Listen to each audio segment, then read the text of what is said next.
Alors pourquoi tant de chrétiens sont si pessimistes? Alors vous allez peut-être me répondre, Laurent, pourquoi ton titre est si pessimiste? D'abord.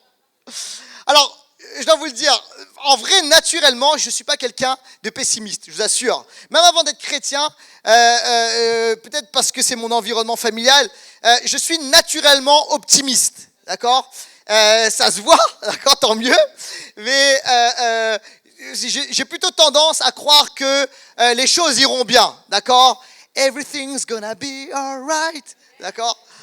Donc, j'ai plutôt tendance à croire ça, que les lendemains seront bons, et même lorsqu'il y a des moments difficiles, je suis plutôt optimiste. Et la réalité, c'est que lorsque je suis devenu chrétien, vous savez, je pensais voir un peuple et des gens les plus optimistes. Et j'étais surpris de voir qu'il y avait tant de chrétiens négatifs.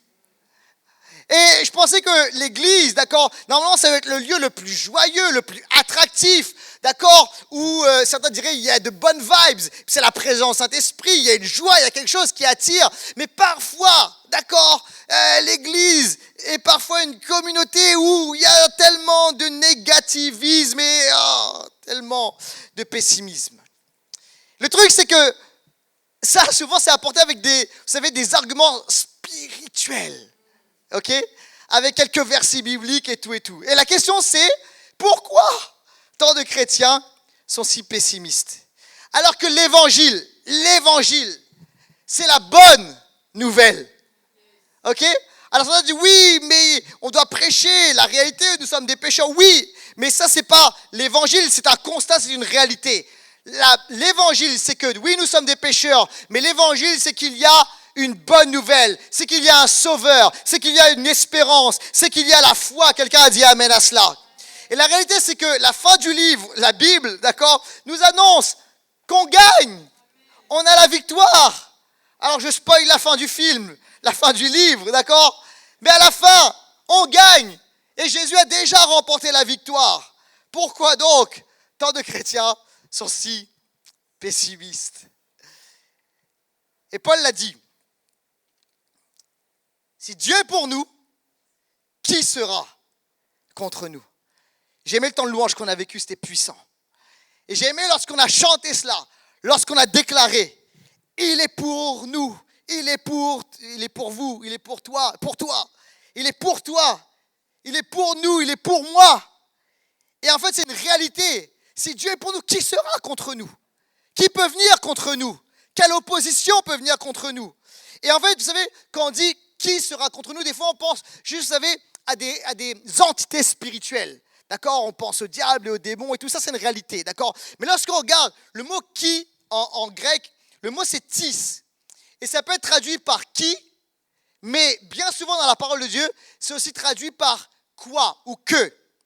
Donc en fait, le passage qui dit qui sera contre nous pourrait être également traduit par qu'est-ce qui peut être contre nous? Quelle situation? Quelle épreuve? Quelle montagne? Quel coup de la vie? Quelle vallée? Dieu ne cache pas les combats. Il peut y avoir des combats. Mais le Seigneur dit ceci, peu importe ces situations, Dieu est et il demeure pour nous. Que quelqu'un dise amen à cela. Alors oui, les amis, on doit briser cette dimension, cette mentalité religieuse. Vous savez, des fois qui est là et on a peur de dire que Dieu est là pour nous bénir. Quelqu'un dit amen à cela. Que Dieu veut nous amener dans la réussite. Que Dieu veut notre succès. Quelqu'un dit amen à cela. Que Dieu est là pour nous. Que Dieu est là à nos côtés. Que Dieu est là pour vous. Que Dieu est là pour toi. Alléluia. Et vous savez, des fois, on est tellement pris par le carcan étriqué de la religiosité qu'on n'ose pas proclamer ces réalités. Mais écoute-moi bien, lève-toi le matin en déclarant, Seigneur, tu es pour moi. Alléluia. Seigneur, tu veux me bénir. Et la bénédiction de Dieu, vous savez, elle n'est pas juste à ras-bord. Le Seigneur veut nous bénir en abondance. Et la bénédiction de Dieu, elle déborde. Elle est au-delà de ce qu'on peut contenir, saisir ou même imaginer. Quelqu'un a dit amen à cela. Et la réalité, c'est qu'on doit rentrer dans ce niveau de bénédiction. Et pourquoi tant de chrétiens sont si pessimistes? C'est la question qu'on va se poser. Et je ne vais pas prêcher longuement aujourd'hui. Et je voudrais rentrer directement dans mon premier point. 2 modèles de leadership. Un leadership optimiste et un leadership pessimiste et un leadership de vie. D'accord? Un leadership pessimiste versus un leadership de vie. Deux types de modèles. Alors, on va regarder au modèle de Saül et au modèle de David. Le modèle de Saül, c'est un leadership qui est un peu particulier et on va lire ensemble 1 Samuel, chapitre 14, verset 52. Vous êtes avec moi, Église? Regardez bien le modèle de Saül. Saül était un roi de l'Ancien Testament, le premier roi du royaume d'Israël. Et voici ce qu'il est écrit. Pendant toute la vie de Saül, il y eut une guerre acharnée contre les Philistins. Dès que Saül apercevait un homme fort et vaillant, il le prenait à son service. Alors il y a 2 choses intéressantes dans ce passage. C'est que pendant toute la vie de Saül, il y a eu guerre après guerre après guerre. Il n'y a jamais eu de répit. Il n'y a eu que des combats. Il n'y a eu que des guerres. Et en fait, Saül n'a jamais vraiment remporté la guerre contre les Philistins. Vous êtes avec moi ou pas? Et la Bible dit autre chose au sujet du roi Saül. C'est que dès qu'il voyait une personne vaillante, une personne belle apparence, une personne qui semblait forte, il le prenait à son service. Et alors, on va au chapitre 13, 1 Samuel 13, au verset 7. Il y eut aussi des Hébreux qui passèrent le Jourdain pour se rendre dans le pays de Gad et de Galad. Quant à Saül, il était encore à Gilgal. Écoutez bien. Et tout le peuple qui se trouvait à ses côtés tremblait. Alors notez bien ceci. Tout le peuple qui était avec Saül tremblait. Saül prenait des personnes fortes, des personnes qui semblaient capables, mais lorsque ces personnes fortes se trouvaient en présence de Saül, ces personnes tremblaient. Et il y a des guerres acharnées, continuellement, pas de victoire, des guerres après guerre après guerre. Ok? On va voir un autre modèle, c'est le modèle de David. Vous êtes avec moi toujours, Église? Le modèle de David est bien différent. David devient roi à la place de Saül. Tous ceux qui se trouvaient dans la détresse, qui avaient des dettes ou qui étaient mécontents, se rassemblèrent autour de lui et il devint leur chef. Ainsi, ce furent environ 400 hommes qui se joignirent à lui. Alors, David, là, il prend des gars qui sont, des gars et des filles, des femmes, qui sont des brisés de la vie. Et en fait, c'est même pas lui qui va les prendre, c'est eux qui viennent vers David. Et en fait, il n'y a que des gens qui sont brisés, des gens qui sont endettés, des gens qui sont en galère et qui viennent auprès de David. Et ça, c'est une équipe, d'accord? Il y a 400 personnes comme ça. La vérité, vous savez quoi? C'est que moi, naturellement, je me suis dit, tu sais, tu as 2-3 personnes comme ça, tu sais, on peut les aider, d'accord? Mais 400 personnes en galère, 400 personnes en difficulté, 400 personnes qui sont dans des problèmes sur problèmes sur problèmes. Des gens qui sont, vous savez, c'est des gens qui sont amers. Et tu dis, ils vont me ramener leurs problèmes. Et en fait, tous ces gens-là vont venir auprès de David. Et en fait, David va être le point de ralliement de toutes ces personnes. Et tu dis, mais comment? Toi, tu dis Amen, Maria. Mais moi, je t'assure qu'à ce moment-là, je dis, wow, je n'aurais pas dit Amen. Je dis, non, Amen pas. Je dis, Seigneur, ramène. Mais pas Amen. Mais alors, les années ont passé et quelque chose s'est produit. Et on va dans 2 Samuel, chapitre 23, versets 8 à 10. Voici le nom des vaillants hommes qui étaient au service de David. Et là, il y a toutes sortes de noms imprononçables. Josheb Bachébet, le Técomonite, était le chef des officiers. Il était appelé aussi Adino Lesnite. C'est pas plus facile forcément, d'accord? Et il fit 800 victimes en une seule fois. Après lui, figurait Éléazar, fils de Dodo, petit-fils d'un Anchochite. Il était l'un des 3 guerriers qui, avec David, défièrent les Philistins rassemblés pour combattre, tandis que les Israélites se retiraient sur les hauteurs. Il se leva et frappa les Philistins jusqu'à ce que sa main soit fatiguée et reste collée à son épée. Ça rigole pas, hein? L'Éternel accomplit une grande délivrance ce jour-là. Le peuple ne revint pas après Éléazar, ne revint après Éléazar que pour procéder au pillage. au verset 20. Benadja, fils de Jehoiada, était un homme vaillant de Capséel, pardon. Capséel, c'est en anglais, je ne sais pas pourquoi. Bref, Capséel. Il fut célèbre par ses exploits. C'est lui qui frappa les 2 héros de Moab. Il descendit au milieu d'une citerne et il y frappa un lion un jour de neige. Alors déjà, un lion, ok, un jour de neige. Les gars, ça glisse, il y a du verglas. D'accord? Et il tue un lion un jour de neige. Et là, tu te dis, mais d'où ils sortent ces gars-là? D'où ils sortent? Est-ce que David a pris des gars vaillants, des pros du MMA, des combattants extraordinaires, des gars qui sortent de l'élite de l'armée, etc. Il dit, hey, venez avec moi, on va former un royaume qui sera puissant, une armée extraordinaire et on va aller prendre des territoires. Non, c'est pas passé comme ça.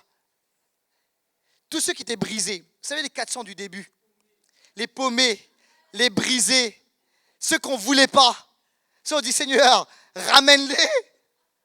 Ceux-là sont devenus des héros extraordinaires. Et on les a appelés, cette troupe des vaillants héros, des vaillants hommes de David. Et regardez bien, il y a une phrase qui va apparaître à l'écran. En présence de Saül, les hommes forts deviennent faibles. Mais en présence de David, les hommes faibles deviennent forts.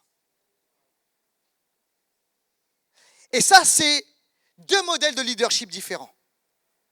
C'est 2 visions différentes. Il y a un leadership qui est pessimiste, qui amène les gens à descendre. Ils sont en haut, ça descend. Puis tu as un autre leadership qui est un leadership de vie. Ce leadership va prendre les gens qui sont en bas, à terre, des riens. Et sous ce leadership, ils vont devenir des gens qui seront de héros, des hommes vaillants qui feront des exploits. Jésus a fait la même chose. Jésus a pris des gens, moi, franchement, ils se sont dit, ok, on va aller, il nous faut des gens qui puissent prêcher, annoncer la bonne nouvelle, on est dans des histoires de foi, etc. Mais moi, tu sais qui je prends? Je prends les meilleurs pharisiens. D'accord? Je prends ceux qui connaissent la Torah, la loi, l'hébreu, tu vois ce que je veux dire? Moi, j'aime bien quand il y a un peu d'hébreu, on glisse un peu. Vous voyez ce que... Tac. Mais non, Jésus n'a pas pris ça. Il a pris des collecteurs d'impôts. Il a pris des gars qui s'embrouillaient, des révolutionnaires. Il y avait une équipe où en plus ils s'embrouillaient entre eux, ils se chamaillaient, etc. C'est cette équipe que Jésus a pris. Et il a fait d'eux des héros extraordinaires, des leaders extraordinaires, des gens qui ont changé le monde. Et ça, c'est un leadership de vie. Des gens qui sont à terre, des faibles, deviennent forts. Alléluia. Et alors, pour ceux qui ne savent pas, mon fils Augustin, qui vient d'avoir 10 ans, fait du foot, d'accord? Donc, toute cette année scolaire, c'était un changement parce que tu changes de système de jeu, il y a tout un truc, il y a vraiment un vrai changement à son niveau. Et alors, il a changé de coach. Et au début de l'année, c'était pas forcément facile parce que le coach avait l'habitude de coacher des plus grands, ok? Et alors, il avait un coaching qui était sévère. Et alors, je me souviens, nous on était sur le bord du terrain, les parents, et en fait, ça criait beaucoup, et il y avait 50 000 consignes, et les petits étaient complètement perdus.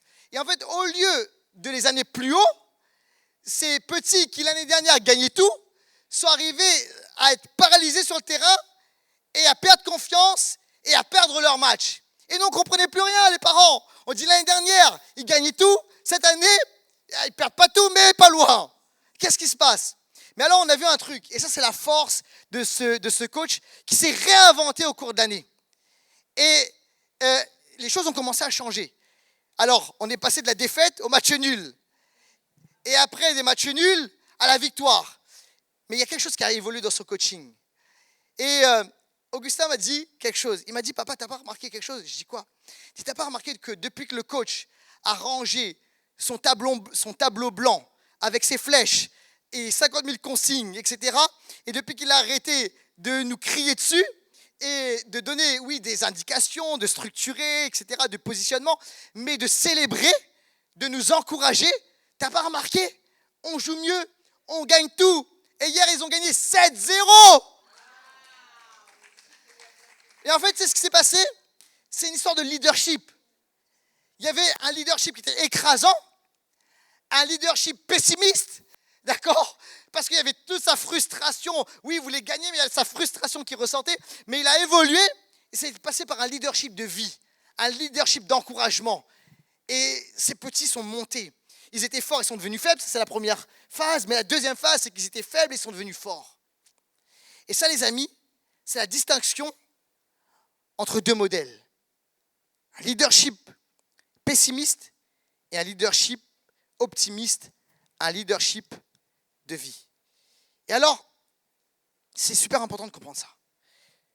Parce qu'on va aller plus loin. Mais c'est parfois l'une des raisons pour lesquelles tant de chrétiens sont si pessimistes. Des fois, il y a eu un leadership écrasant.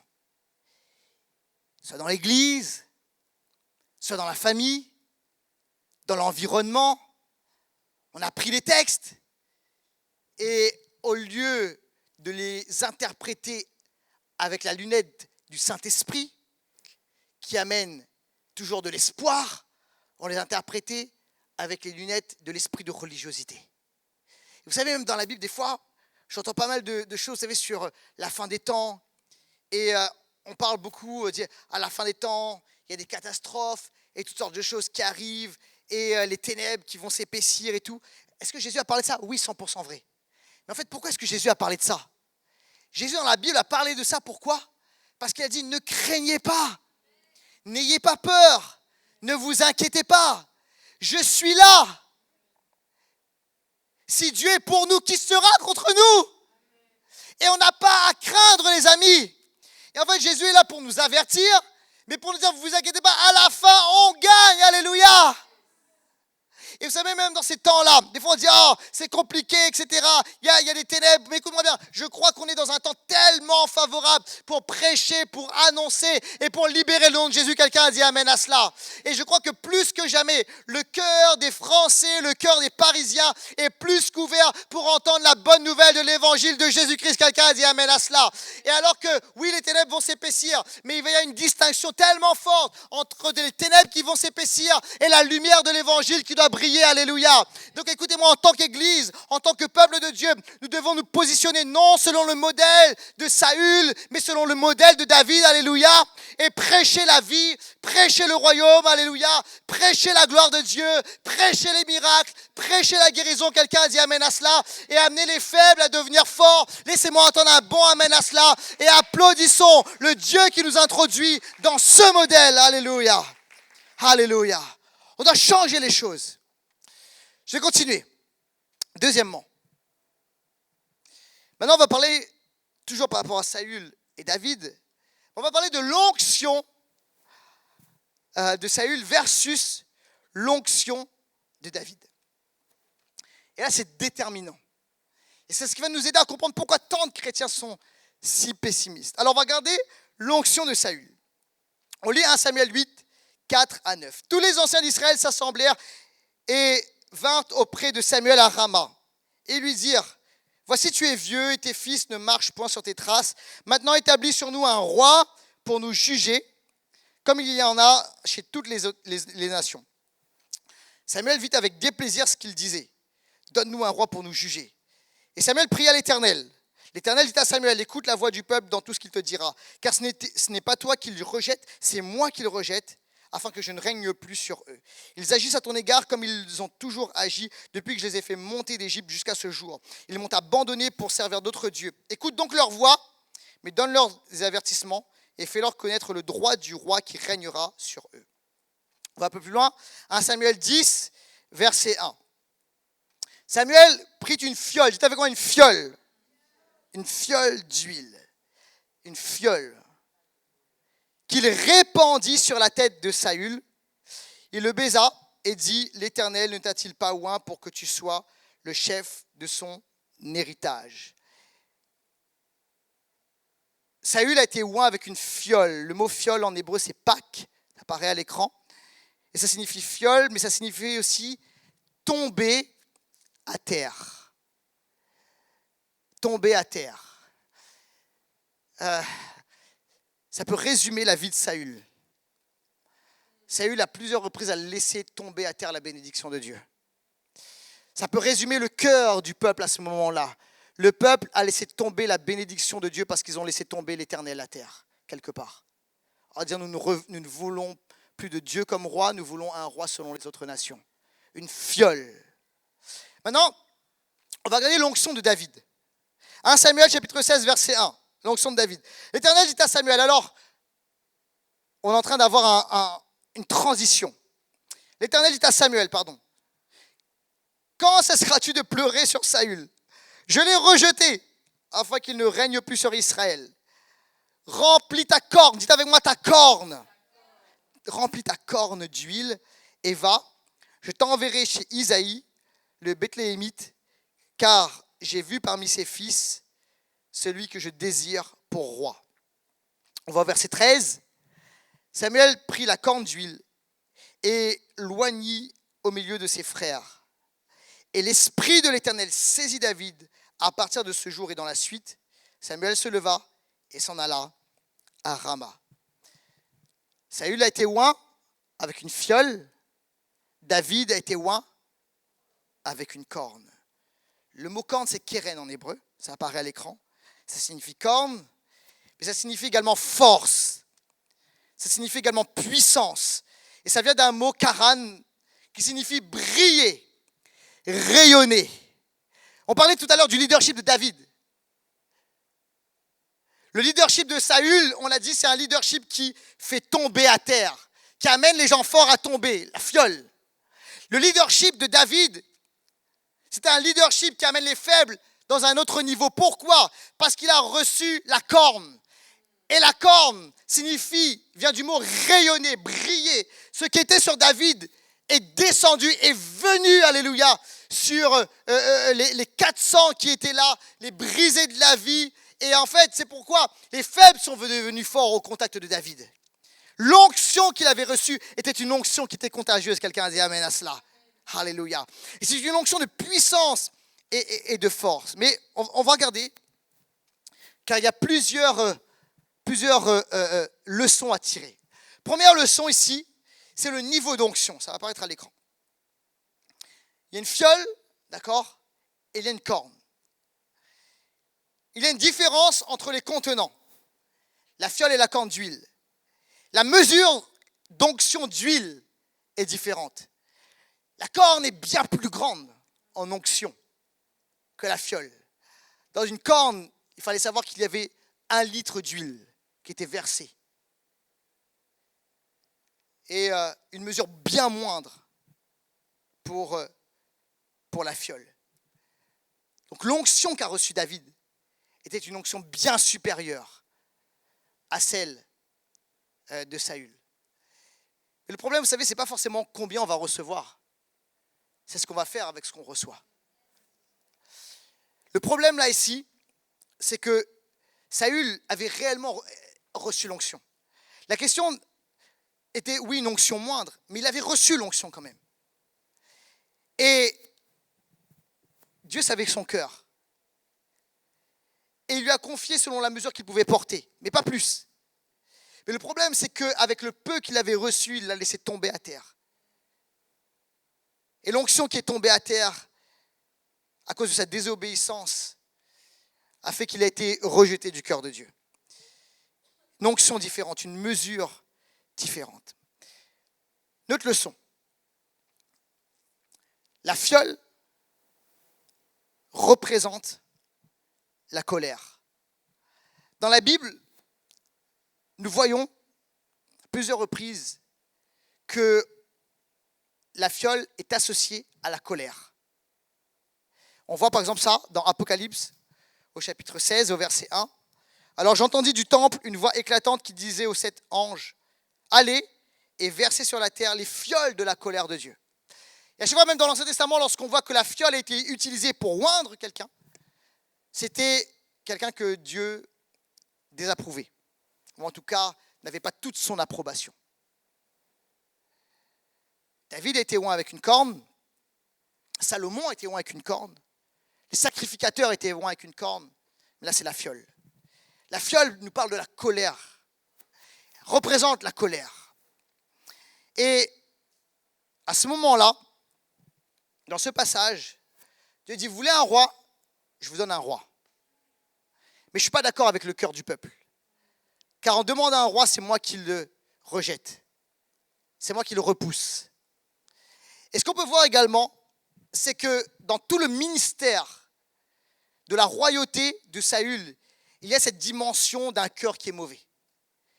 Et quelque part, même Dieu savait prophétiquement ce qui allait se passer dans le cœur de Saül. Il était plein de colère et de jalousie envers David, plein de rejet envers David. Et il était dur avec le peuple. Des fois, par excès de folie, il annonçait des paroles complètement folles. Et il mettait le peuple en danger. Des fois, il agissait avec colère.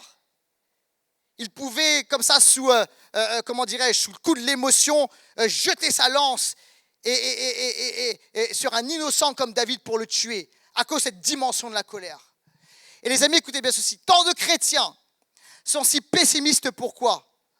Parce qu'ils ont été abreuvés d'un enseignement qui n'a pas été basé sur l'amour de Dieu, pas sur la grâce de Dieu, mais sur un évangile basé sur la colère. Un évangile qui était basé sur le rejet.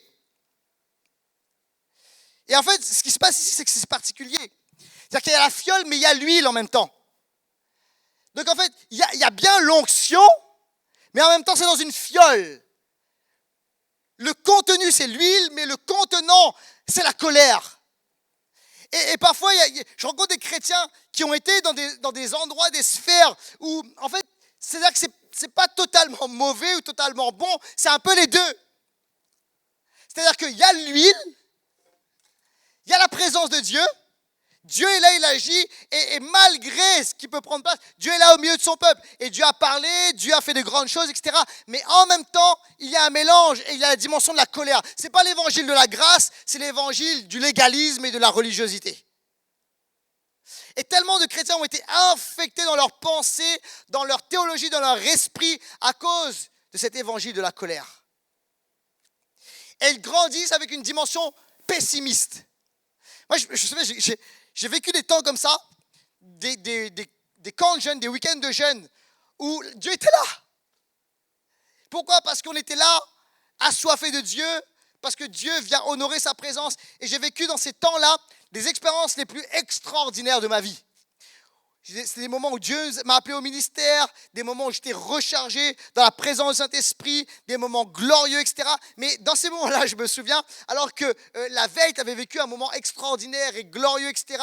Et tu arrives, toi, tu es à fond tu n'as quasiment pas dormi de la nuit parce que la gloire de Dieu était sur toi. Et tu arrives pour la réunion du lendemain matin. Et là, le prédicateur se lève et il arrive et dit, je vais prêcher sur la musique du monde dans l'église. Et sur la batterie qui est un instrument démoniaque. Et en fait, le truc, c'est que tu dis, mais quand tu es jeune et que tu grandis avec ça, il y a une espèce de mélange qui prend place dans ta tête. Parce que tu te dis, j'ai vécu la gloire, j'ai vécu le glorieux, et le lendemain, tu sais, j'ai quelque chose, et tu sais que tu sens dans l'atmosphère quelque chose qui ne va pas, mais tu sais, il y a un mélange. Il y a la fiole et il y a l'huile. Est-ce que vous êtes avec moi ou pas ? Tu as la gloire de Dieu, puis le lendemain, tu as un truc, c'est les femmes, pas de bijoux, pas de maquillage, sont les choses du monde, etc. Et tout. Et là, le mélange. La fiole et l'huile. Et tellement de personnes ont été comme biberonnées avec cette dimension de l'évangile. C'est en tout cas un enseignement de la colère. Et pas de la grâce de Dieu. Je suis pas en train de dire que, attention, je suis 100% pour la sanctification, 100% pour la sainteté, 100% pour marcher dans la droiture de la parole de Dieu. Quelqu'un a dit amen à cela. Mais en fait, écoutez bien ceci. Tu peux enseigner sur la sanctification, la sainteté, la droiture, etc. de manière avec la grâce de Dieu, ou tu peux le prêcher aussi de manière légaliste. C'est-à-dire que En fait, la sanctification ne peut pas être vécue sans la puissance et la vie de l'Esprit de Dieu en toi. Quelqu'un a dit amen à cela. C'est pas en étant dans une position mortifère où tu vas t'enfermer, etc., où tu vas condamner le monde et regarder. Non, c'est pas cela. En fait, la vraie sanctification, vous savez, ça vient comment? Ça vient en contemplant Jésus, en adorant Jésus, en aimant Jésus, en glorifiant Jésus. Quelqu'un a dit amen à cela. Pourquoi? Parce que la gloire de Dieu, la présence de Dieu, qui est Jésus est tellement supérieur à tout ce que le monde, le péché et Satan peut m'offrir. Quelqu'un dit amen à cela. Et c'est ce qui vient véritablement remplir et combler mon cœur. Et ça, c'est la sanctification selon la grâce de Dieu. Quelqu'un dit amen à cela. Et je vais finir, il y a une troisième leçon. Et je vais demander à l'équipe de louange de bien vouloir revenir, s'il vous plaît. Et s'il y a quelque chose à retenir de ce message, c'est ça. Une onction trop manufacturée. Alors qu'est-ce que ça veut dire? On se pose la question, pourquoi tant de chrétiens sont si pessimistes? À cause d'une onction trop manufacturée. La fiole est une création humaine. Manufacturée, créée, matière première qui a été transformée par l'homme. Et dans cette fiole, dans ce contenant, on met l'huile. La corne n'a pas été créée par l'homme. C'est le résultat de la création de Dieu. Et la corne qui était utilisée, écoutez bien ceci, provenait d'un animal qui avait été sacrifié. Et l'animal qui avait été sacrifié, dans cet animal, on prenait donc la corne et on l'utilisait pour verser l'huile. Et cela nous rappelle quoi? La dimension de la grâce. La dimension que ça ne dépend pas de nos forces, mais ça dépend tout. C'est la base de l'œuvre de Jésus à la croix. Quelqu'un a dit amen à cela. Ça dépend de l'œuvre de Dieu, de l'onction que si on nous donne va dépendre de l'œuvre de Dieu sur notre vie. Regardez bien.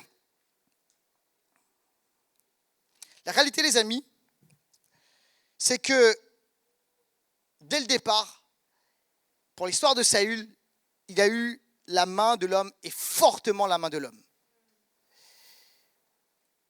C'est pas Dieu qui a dit, en parlant à Samuel, je vais établir un roi. Dieu l'a fait pour David. Et regardez, si vous relisez tous les passages, Dieu parle de Saül en disant, puisque le peuple veut, je lui donne.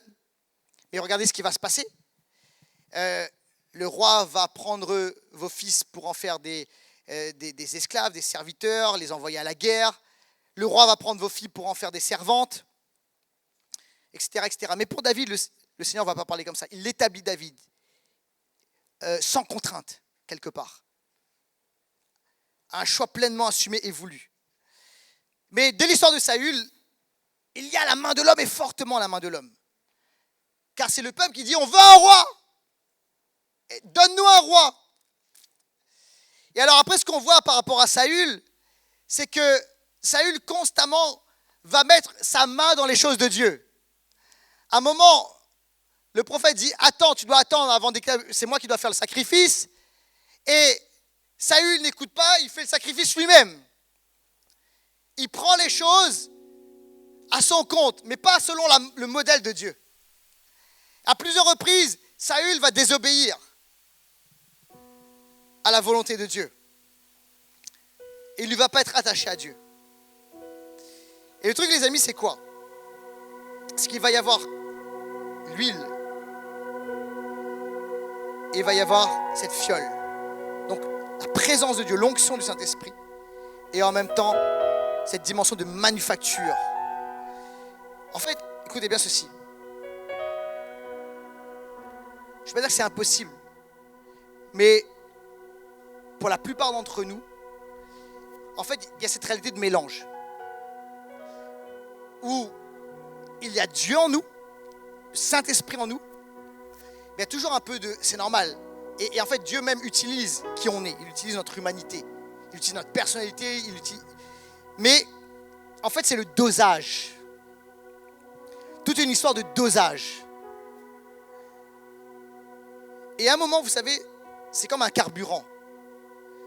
Donc vous savez, dans un carburant, lorsque tu mets du carburant, de l'essence, qui coûte cher, en fait, il y a le carburant pur et il y a d'autres produits qui sont ajoutés. Mais tout est une sorte de dosage. Ça ne détruit pas le moteur parce que c'est une sorte de dosage.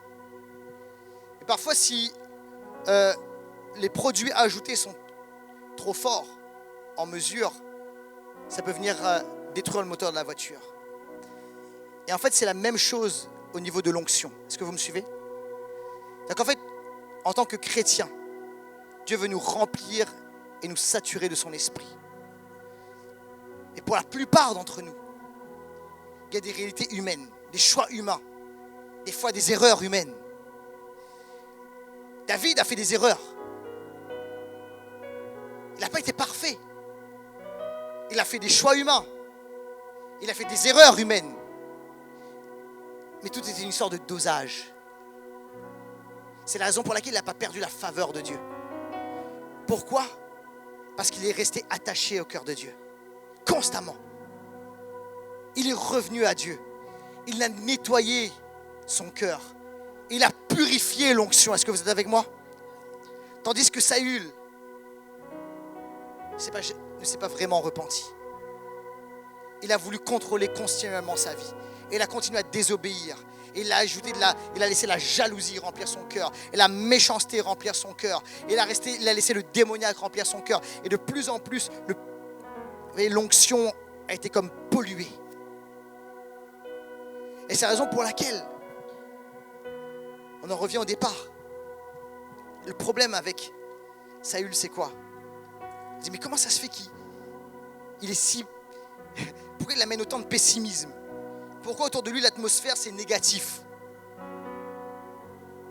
Parce que constamment ça a été ça dans sa vie.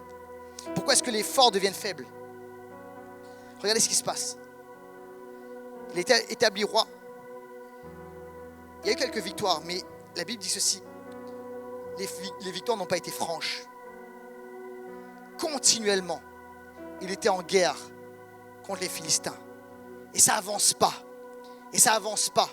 Tu as l'impression que ça avance puis ça recule. Un pas en avant et puis un pas en arrière. Un pas en avant et puis un pas en arrière. Et tu as l'impression que ça avance pas comme il faut. Et je crois qu'il a commencé à avoir de l'amertume dans son cœur. Et tout ça a commencé à se répandre dans le royaume. Et l'atmosphère était mauvaise.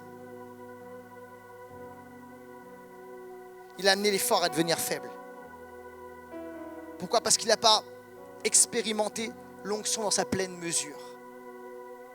À cause de tout ce qu'il y avait de mauvais dans son cœur.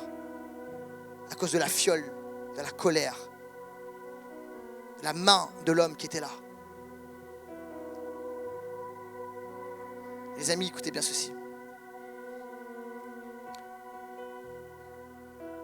Aujourd'hui en Jésus-Christ, c'est pas une fiole, c'est pas une corne.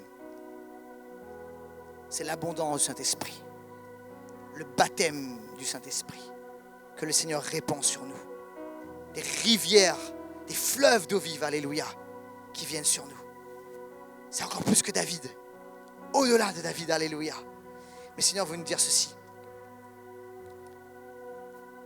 Il veut nous nettoyer des enseignements qui nous amènent à terre. Les enseignements qui nous positionnent en tant que victimes, qui nous empêchent de nous lever dans la conquête, alléluia. Le Seigneur veut balayer ça de nos cœurs, alléluia. Et il veut nous dire ceci. Il veut nous dire alors que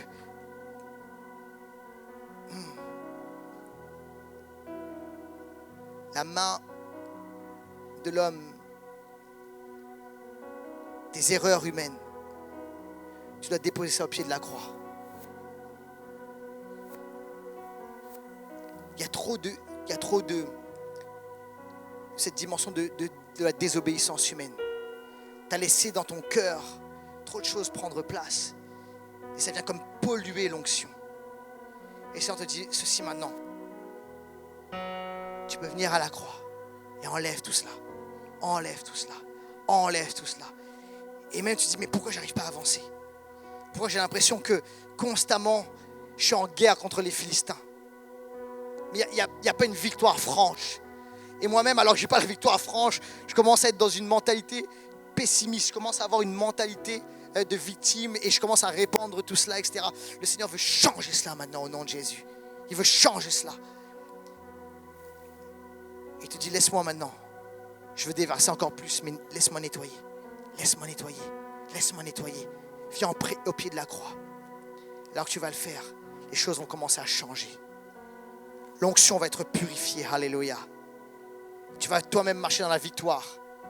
Tu vas commencer à dégager les Philistins de ta vie, les ennemis de ta vie. Qui sera contre nous? Qu'est-ce qui peut venir contre toi? Si Dieu est avec toi, alléluia. Mais au bout d'un moment, Dieu n'était plus avec Saül. Il a été constamment avec David. Et même dans les moments où c'était difficile, même lorsqu'il était en guerre, même contre Absalom, David était à un moment, Absalom son fils s'est levé contre lui. Mais regardez ce qu'il a fait. Il n'a pas tenu à la royauté, il a tenu plutôt à la présence de Dieu. Il a quitté le royaume, il a quitté le siège de sa royauté. Mais il dit, Seigneur, garde-moi ta présence. Si l'Éternel m'abandonne, qu'il m'abandonne. Si l'Éternel me veut du bien, qu'il me veut du bien. Son cœur était constamment attaché à Dieu, plus qu'à sa position. Et alors qu'il était attaché à Dieu, Dieu l'a béni, alléluia, malgré ses erreurs. Malgré ses erreurs. Et Dieu te dit ceci, viens à moi de tout ton cœur. Je vais venir purifier l'onction. Je vais enlever ce pessimisme, je vais enlever cette amertume, je vais enlever tout ça, je vais te guérir. Je vais enlever les eaux de Mara, les eaux amères. Et je vais purifier, alléluia. Et je vais te donner de te lever dans la louange dans une autre dimension. Tu vas avoir des paroles de vie, un leadership de vie. Autour de toi, les faibles vont devenir forts. Alléluia. Autour de toi, tu vas libérer la vie, tu vas changer l'atmosphère. Alléluia. Tu vas être un homme et une femme selon mon cœur. Quelqu'un dit amen à cela.